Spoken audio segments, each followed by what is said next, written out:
Welcome to the Genius Factory. Enjoy the video. You start by isolating the problem. Check your router power and LED status, then reboot it. Wait 30 seconds before power on. Next, connect another device to the same network to see if Growtopia is the only app failing. This tells you if it's local or game-specific. Finally, run a speed and ping test. Write down latency and download/upload values because you'll compare them after each change, and that helps you judge progress. Once done with the basic network check, focus on the device. Close bandwidth-hungry apps and reboot your phone or PC to free sockets. Make sure you use Ethernet or 5 GHz Wi-Fi for lower interference. Position yourself near the router if on Wi-Fi. Then clear Growtopia's cache, install any updates, and verify you're connected to the correct game server.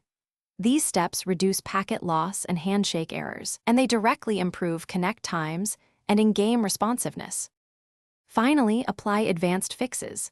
Flush your DNS cache or toggle airplane mode to reset network stacks, then try Growtopia again. If you use a VPN or strict firewall, temporarily disable it to check for interference. If that works, add an allow rule for the game. If issues persist, run traceroute and save ping logs with timestamps, then contact your ISP. Giving them those details helps isolate packet loss or routing problems quickly, and that's usually the final step to resolution. Thanks for watching. If you found this helpful, don't forget to like and subscribe.